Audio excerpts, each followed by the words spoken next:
मेरे YouTube channel happiness secret से जुड़े हुए मेरे दोस्तों, मैं डॉक्टर सुधीर शर्मा आज लेके आया हूँ आपके लिए अपना वीडियो नंबर 102, जिसका टॉपिक है फ़िक्र करने की आदत, इसे छोड़ना क्यों ज़रूरी है।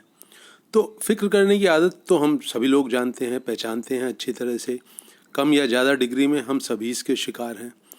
क्यों ज़रूरी है इस आदत को छोड़ना, क्या क्या इसके नुकसान हैं, अगर जब छोड़ने की बात मन में आ जाए तो फिर कैसे छोड़ेंगे। आइए कुछ इन्हीं महत्वपूर्ण सवालों के जवाब जानने के लिए वीडियो में आगे बढ़ते हैं। वीडियो के विषय पर अपनी समझ आपके साथ साझा करने के लिए दोस्तों, मैं सुना रहा हूँ आपको एक कहानी पूरी तरह से काल्पनिक नहीं है। इसकी जो जड़ें हैं वो सच्ची घटना पर आधारित हैं। तो एक स्टूडेंट है जो कि 12वीं क्लास में आ गया है। उसकी एक विधवा माँ है जो उसकी बहुत ज़्यादा फिक्र करती है। फिक्र इसलिए भी बहुत ज़्यादा करती है क्योंकि पिता तो अब है नहीं, 2 छोटी बहनें हैं इस लड़के से। उनके परिवार में पूरी की पूरी आर्थिक स्थिति जो है वो बहुत अच्छी हो जाए, इसके लिए माँ की नज़रों में ये बहुत ज़रूरी है कि उसका बेटा एक काबिल इंसान बने, खूब पैसा कमाए और ज़िंदगी में जो सुख सुविधाएं मिलनी हैं वो इस बेटे के अच्छे कोर्स करके अच्छी नौकरी पाने के माध्यम से ही मिलती हैं। इसलिए माँ अपने बेटे की बहुत फिक्र करती है। अपनी चिंता के कारण परेशान रहने वाली माँ इस चिंता से पैदा होने वाली जो एक नेगेटिव टाइप की एनर्जी होती है उसको पूरी तरह से अपने बेटे की देखभाल में, उसकी सुख सुविधाओं का ध्यान रखने में लगाती है। बेटा अगर रात को 2 बजे तक पढ़ता है तो माँ 2 बजे तक जागती है। बेटा जब भी कहता है कि मुझे सुबह इस टाइम पे उठना है, माँ उससे बहुत पहले जाग जाती है, बिस्तरे में लेटी रहती है और बेटे को सही समय पर उठा देती है। दोनों के बीच में जो बातें होती हैं दोस्तों, वो भी इसी तरह की होती हैं। तुझे अपना परिवार का ध्यान रखना है, अपनी बहनों की शादी करनी है, उनकी पढ़ाई का ध्यान रखना है, तुझे पिता की जगह लेनी है, ज़िंदगी में बहुत सारी चुनौतियां आएंगी, अगर तू नहीं करेगा तो कौन करेगा। इस तरह की जो दोनों के माँ बेटे के बीच में बातें होती हैं उनमें चिंता झलकती रहती है। कहने को तो वो एक दूसरे के सहारा बने हुए हैं। माँ को उम्मीद है कि बेटा बहुत मजबूत सहारा बनेगा। बेटा जो है वो कहता है कि माँ जो है मेरा देखो कितना ज़्यादा ध्यान रखती है। लेकिन दोनों के बीच का जो वार्तालाप है, जो घर का माहौल है, वो उसमें चिंता, उसमें फ़िक्र करने का भाव पूरे घर के कोने कोने में बहुत ज़्यादा झलकता है। और अंत में हुआ क्या दोस्तों? हुआ ये कि इस लड़के को, इसने बहुत मेहनत करी थी अपनी माँ के मजबूत, जो उसका मनोबल बढ़ाती रहती थी माँ लगातार, उसके कारण बहुत मेहनत करी और इसे मन चाहे कोर्स में बहुत अच्छे कॉलेज में एडमिशन मिल भी गया। ये हॉस्टल में रहने के लिए चला आया। वहाँ पर माँ तो थी नहीं, इसे खुद अपने पैरों पर खड़े होकर अपनी ज़िंदगी संभालनी थी। जो अपने हम उम्र लड़के हैं उनके साथ घुलना मिलना था। वहाँ पर इसका जो अपना एक एडजस्ट करने का बैलेंस होता है वो माँ की मौजूदगी ना होने के कारण डगमगाने लगा। ऊपर से जब पहली बारी एग्ज़ाम आया तो उसका बहुत ज़्यादा तनाव इसके दिलो दिमाग के ऊपर पड़ा। वहाँ पर ये अपने आप को एडजस्ट नहीं कर सका। माँ की अनुपस्थिति जो है वो इसको बहुत ज़्यादा खलती थी। फ़ोन पर भी बात करता था तो इसी तरह की बात करता था कि माँ तुम्हारे बिना मेरा दिल नहीं लगता है। और अंततः एग्ज़ाम से ठीक पहले इसका नर्वस ब्रेकडाउन हो गया। ये अपना जो इसका एक बैलेंस था, जो अंदर से एक कॉन्फिडेंस था, वो लड़खड़ा गया और ये उस साल का एग्ज़ाम नहीं दे पाया। बहुत अजीबोगरीब तरह की बातें करने लगा, अपनी एक काल्पनिक दुनिया में रहने लगा, बिना बात के हंसता था, बिना बात के रोता था। तो ये जो है, ये इस तरह के का कभी जीवन में फल मिलेगा। माँ की बहुत ज़्यादा केयर करने के कारण, माँ के ऊपर ये पूरी तरह से जो निर्भर था, उसके कारण ये कभी ना माँ ने सोचा था ना कभी बेटे ने सोचा था। तो ये भी फिक्र का एक पहलू है जो मैं आपके साथ साझा करना चाहता था। ज़रूरत से ज़्यादा फिक्र करने की ये जो समस्या है दोस्तों, इसके लिए और कहानी सुनाना मैं ज़रूरी नहीं समझ रहा हूँ, क्योंकि हम अपने चारों तरफ की ज़िंदगी में अगर एक बारी आंखें खोल कर देखेंगे तो हमको ये फिक्र करने की समस्या बहुत तरह की अन्य समस्याओं को जन्म देती हुई साफ दिख जाएगी। फिक्र करने वाले इंसान के ऊपर जो आसपास के लोग होते हैं वो बहुत ज़्यादा जो फिक्र करता है उससे चिड़े चिड़े से रहते हैं। वो अपने तो हाथ पैर फुला के रखता ही है, दूसरे जो उसके साथ जुड़े हुए लोग हैं, चाहे वो परिवार के अन्य सदस्य हों, बच्चे हों, सहयोगी हों उनके भी हाथ पैर फुला देता है। तो लगातार लोग इसको डांटते रहते हैं, लेकिन ये भी इंसान मजबूर होता है, ये फिक्र करने की आदत को छोड़ नहीं सकता हैगा। तो ये जो एक चिढ़ और एक आपस में जो तू मैं हो जाती है, ये भी, इसकी भी जड़ में जो है फिक्र करना ही हो सकता है। खास करके पेरेंट्स को, माता पिता को, जो घर के बड़े होते हैं, उनको ये बात बहुत अच्छी तरह से समझनी चाहिए कि अगर फिक्र करने की, चिंता करने की आदत की जड़ें उनके व्यक्तित्व में बहुत गहरी मौजूद हैं, तो ये जो है संस्कार के रूप में ये आदत वो अपने बच्चों को, अपने से छोटों को भी देते हैं। बच्चे जैसा देखते हैं वैसा ही सीखते हैं, वही उनके व्यक्तित्व का हिस्सा बन जाता है। तो अगर बड़े लोग परिवार में, समाज में बहुत ज़्यादा चिंता करते हैं, बहुत ज़्यादा फिक्र करते हैं, तो ये वाली जो आदत है इसकी जड़ें छोटे लोगों में, उनकी संतान में भी बहुत मजबूती से घर बना लेती है। तो फिक्र करना जो है वो सिर्फ उसी जनरेशन तक सीमित नहीं रहता। जो जनरेशन फिक्र कर रही है उसका जो एक प्रभाव है, उसकी जो एक आदत है, वो जो नेक्स्ट जनरेशन है उसके दिलो दिमाग में भी उसकी जड़ें मजबूत हो जाती हैं, जो कि पेरेंट्स या जो बड़े लोग हैं वो कभी नहीं चाहेंगे कि उनकी इस आदत की जड़ें, जिसके की कारण वो बहुत खुद स्वयं दुखी और परेशान रहते हैं, तो उसी आदत की जड़ें उनके बच्चों में, उनसे छोटों में भी जाएं। वो चाहते नहीं हैं, लेकिन उनको ये समझना होगा कि इस आदत को अगर वो चाहते हैं कि उनसे छोटों के दिलो दिमाग में अपनी जड़ें ना जमाए, तो उनको इस आदत से मुक्त होना बहुत ज़रूरी है। आप में से बहुत सारे लोगों के मन में दोस्तों अब ये सवाल पैदा हो रहा होगा कि ठीक है, ये आदत तो हमारे दिलो दिमाग में अपनी जड़ें मजबूत रखती है, लेकिन इसको छोड़े कैसे। तो मेरा ये कहना है दोस्तों कि इसे छोड़ने की बात थोड़ा रुक कर करेंगे। पहले आइए ये समझते हैं कि ये जो आदत है इसकी जड़ें मजबूत कैसे होती हैं हमारे अंदर, इस आदत की शुरुआत कैसे होती है, इस आदत की का जो विज्ञान है वो क्या है, कैसे बनती है ये हमारे भीतर। तो इसके लिए हमको अपने मन के संसार को, उसके काम करने के तरीके को समझना होगा। आइए इस पर थोड़ी सी रोशनी डालते हैं। हमारे मन ने दोस्तों अपने अतीत के अनुभव के आधार पर, अपनी जो उसका ज्ञान है, जो उसके अनुभव हैं उसके आधार पर, और जो अन्य लोगों से हमको ज्ञान और अनुभव मिलता है उसके आधार पर एक संसार जो है वो जिंदा सा कर रखा है। मैं इसको जिंदा सा इसलिए कह रहा हूँ क्योंकि चूँकि ये यादों का संसार है, इसलिए इसमें असली वाले प्राण तो हो नहीं सकते, लेकिन फिर भी ये जो संसार है ये जिंदा सा प्रतीत होता है। ये हमारे मन में चलता है। इसका जो स्थान है, अगर हम थोड़ा सा भी ध्यान दें तो हमारे सिर के अंदर कहीं होता है। तो यहाँ पर जो यादें हैं उसके, हमारे जो अतीत से आई हुई तस्वीरें हैं, और जो हमारा सारी फीलिंग्स का वर्ल्ड है, जो हमारा सारा विचारों का संसार है, ये संसार लगातार हलचल मचा के रखता है। इसी संसार में से, इसकी हलचल से पैदा होती है दोस्तों चिंता, फिक्र करने की आदत। ये जो दोस्तों हमारे सिर के अंदर का संसार है, जो कि हमारी कल्पना की तस्वीरों से बना हुआ है, ये जो है इसका जो केंद्र है वो क्या है? इसका केंद्र है वो आपका मैं, जिसको हम ईगो भी कहते हैं, सेल्फ भी कहते हैं।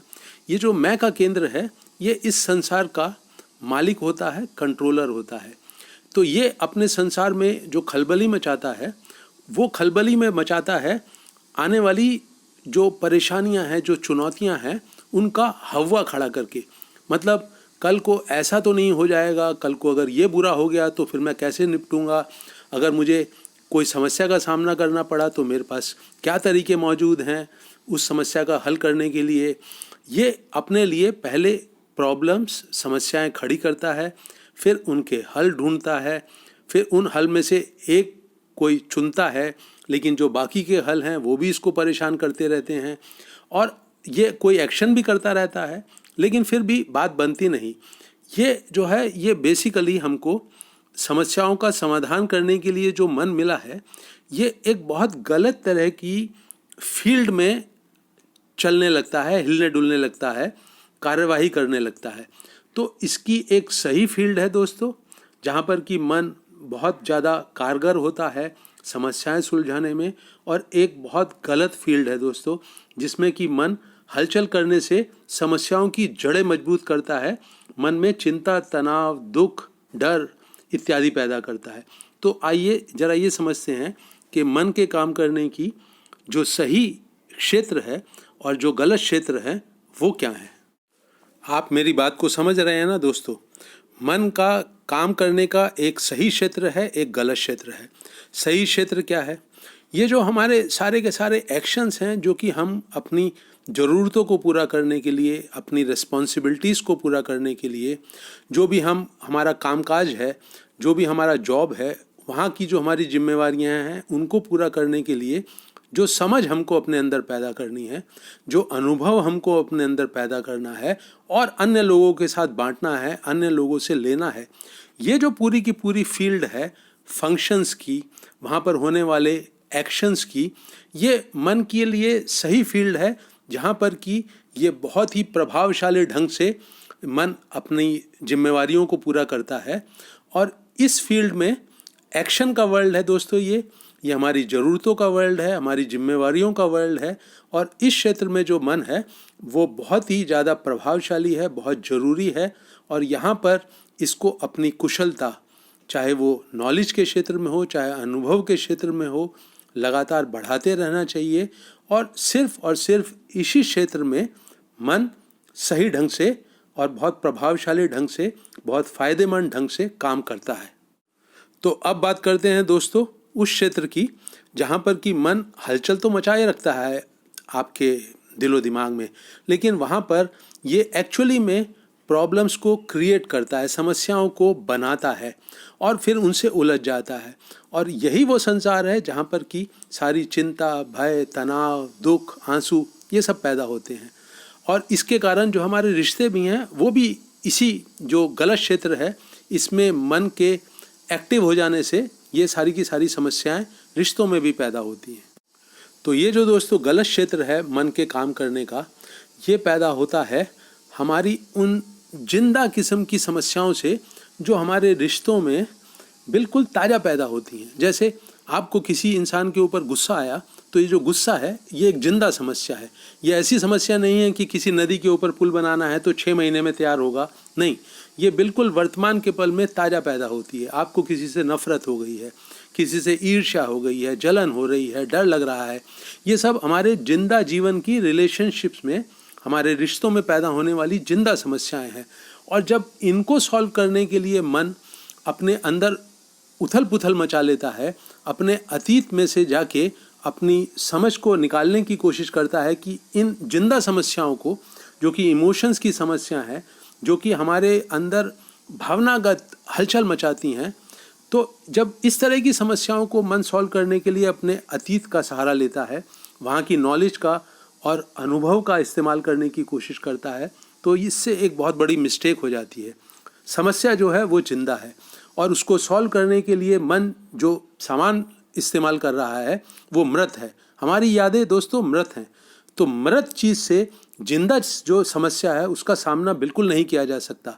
तो इस बात को अगर आप थोड़ा सा भी अपने दिलो दिमाग में जगह देंगे तो आपको ये समझ आएगा कि ये जो जिंदा रिलेशनशिप की, रिश्तों की समस्याएं हैं, भय, चिंता, तनाव, इरिटेशन, गुस्सा, इस तरह का ये जो सारी की सारी जिंदा समस्याएं बिल्कुल ताज़ा पैदा होती हैं, इनको सॉल्व करने के लिए मन को किसी जिंदा उपकरण का इस्तेमाल करना होगा। और वो उपकरण क्या होता है दोस्तों, अगर आप एक बार ही उसको समझ जाएंगे तो फिर ये जो चिंता करने की आदत है, फिक्र करने की आदत है, दिन रात दुखी रहने की आदत है, भयभीत रहने की आदत है, ये सब इस तरह की जो समस्याएं हैं, इन सब का सामना करने में आप बहुत अच्छी तरह से सक्षम हो जाएंगे, कुशल हो जाएंगे। तो दोस्तों ये जो मैं आपके साथ शेयर कर रहा हूँ, ये आपको बिल्कुल साफ तरह से बात समझ में आ रही है मेरी। जिंदा समस्याएं हैं, उनको सॉल्व करने के लिए अगर मन गति करता है, अगर वो अपने अनुभव में जाके, ज्ञान में जाके, दूसरों से सलाह मशवरा करके अगर उलझ जाता है और हलचल मचा लेता है अपने भीतर, तो समस्या जो है वो कभी भी सॉल्व नहीं होती और बल्कि समस्या को बनाए रखने में मन की ये जो गति कर जाना है यही जिम्मेवार है। थोड़ा यहाँ पर एक सूक्ष्म सी बात आपके साथ शेयर कर रहा हूँ। हमारा मन किसी समस्या के बारे में सोच रहा है तो जिंदा समस्या को सॉल्व करने के बारे में अगर वो अपने आप में एक्टिव है तो वो जो समस्या है उसका जो रूप है वो इम्पोर्टेंट नहीं है दोस्तों।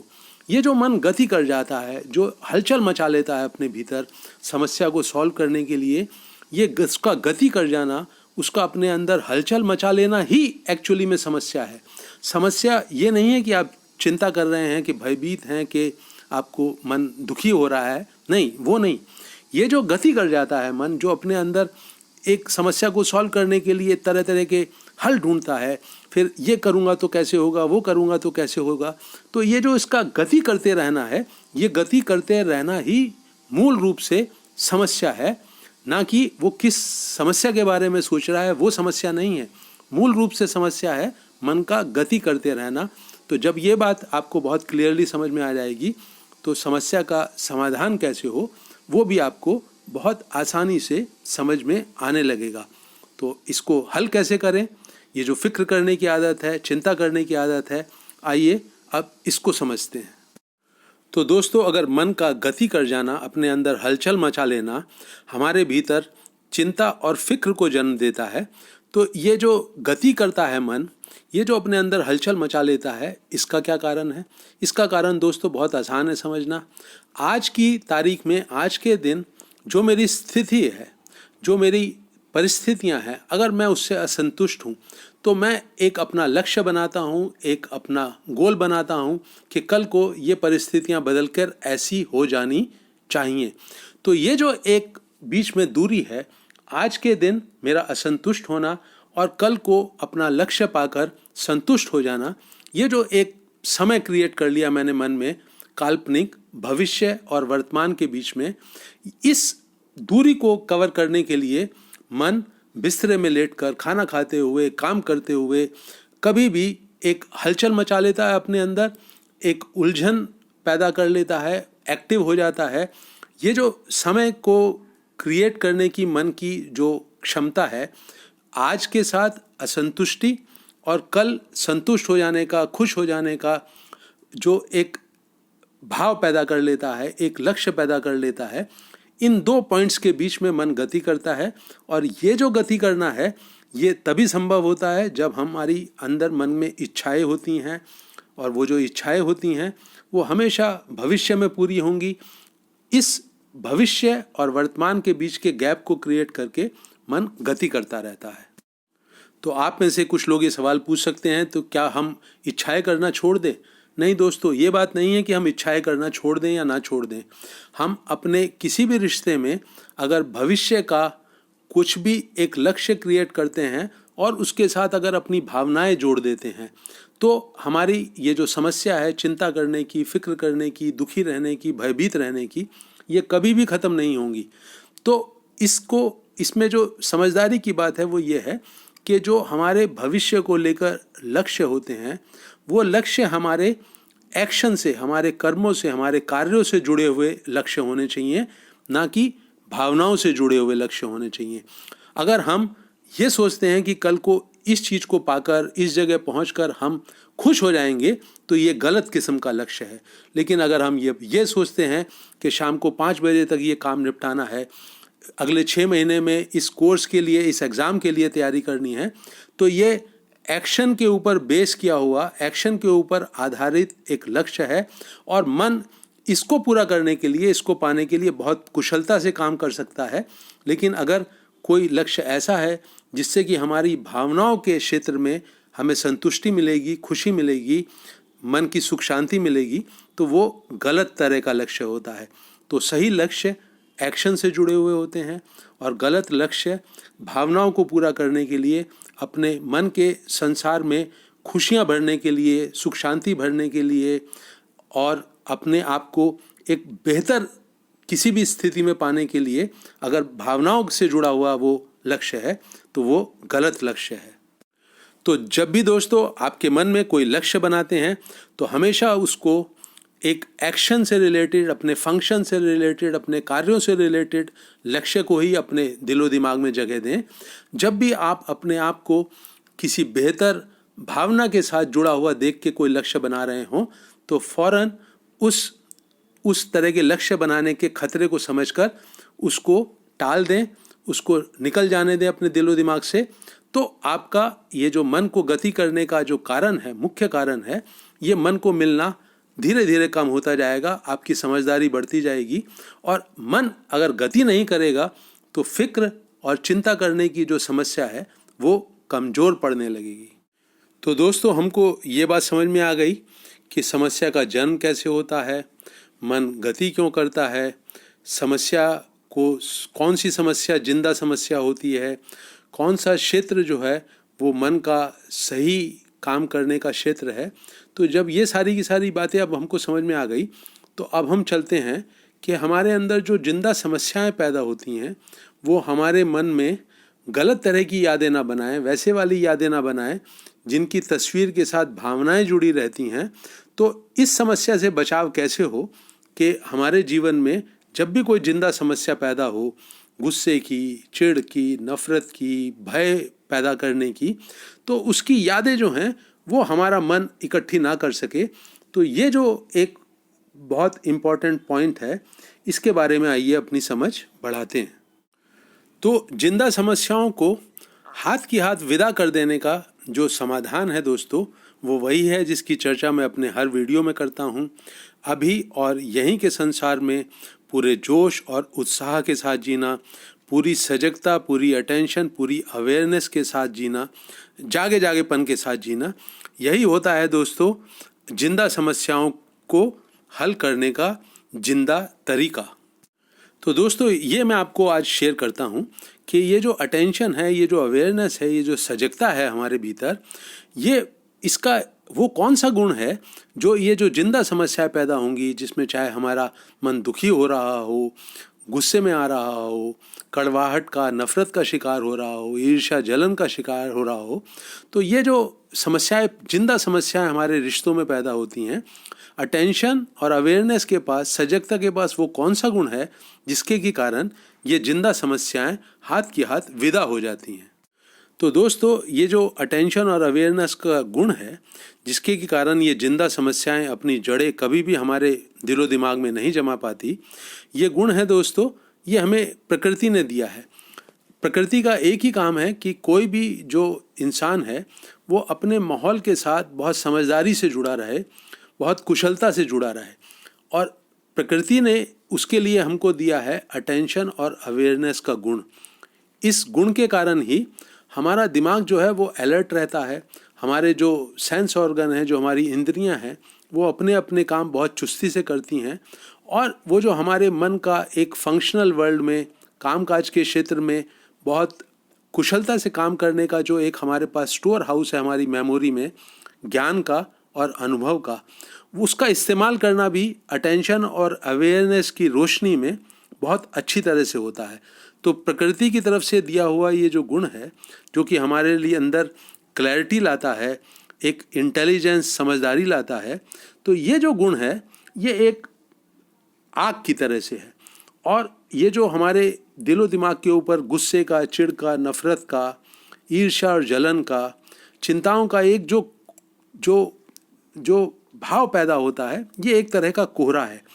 तो अटेंशन की आग, अवेयरनेस की आग के सामने जब ये हम कोहरा लाके खड़ा करते हैं, चिंताओं का, दुख का, भय का, गुस्से का, तो ये कोहरा जो है एकदम से छट जाता है। कुछ ही पलों के अंदर ये कोहरा अटेंशन और अवेयरनेस की आंच से बिल्कुल नष्ट हो जाता है।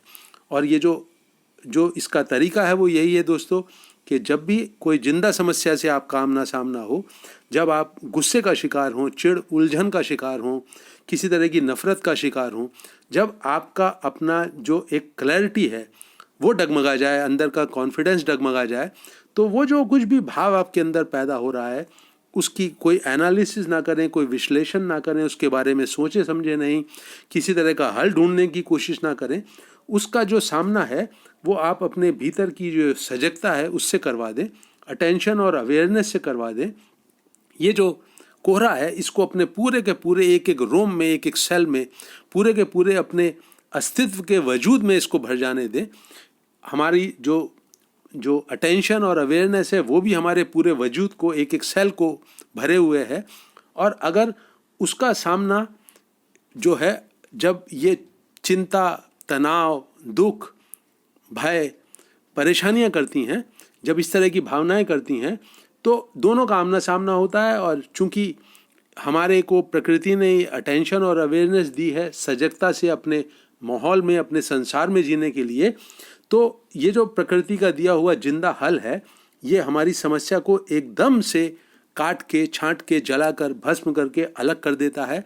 हम फिर से अपने माहौल के साथ, अपने संसार के साथ सजगता से जुड़ने के काबिल हो जाते हैं। क्लैरिटी फिर से लौट आती है, सजगता फिर से लौट आती है, और हमारा जो अपने माहौल के साथ जुड़ना है वो बिल्कुल करेक्ट हो जाता है, बहुत ज़्यादा एफिशिएंसी से भर जाता है। तो ये उसका गुण है हमारी अटेंशन और अवेयरनेस का, जो कि उस कोहरे को, जो कि जिंदा समस्याओं का कोहरा है, हाथ की हाथ कुछ ही पलों में छांट देता है। फिर उसकी यादें नहीं बनती तो फिर मन को गति करने का मौका नहीं मिलता, उसका आज असंतोष से नहीं भरता, कल को उसे संतोष का लक्ष्य बनाकर गति करने की कोई जो सहूलियत है वो प्राप्त नहीं होती। तो फिर जब मन गति नहीं करता तो हमने कहा है फिर मन का चिंता करना, फिक्र करना, वो भी विदा हो जाता है। तो ये पूरी की पूरी बात जो मैंने आपसे शेयर करी है, इसको आप बार बार, कुछ बार ध्यान से सुने, समझें, अपने दिलो दिमाग में जगह दें, इसको गांठ बांधकर अपने दिलो दिमाग में बसा लें, तो आपको चिंता और फिक्र करने के ये जो एक बहुत ही खराब गुण है, गलत गुण है, जो कि हमारे स्वभाव का हिस्सा बन गया है, इससे छुटकारा मिल जाएगा, मुक्ति मिल जाएगी। चिंता और फिक्र से जुड़ा हुआ अपना ये वीडियो दोस्तों मैं यहीं रोक रहा हूँ। उम्मीद है ये आपको उपयोगी लगेगा, इंटरेस्टिंग लगेगा। अगर ऐसा लगता है तो इसे अपने करीबी लोगों के साथ आप शेयर करें, अपने व्हाट्सएप ग्रुप्स में शेयर करें।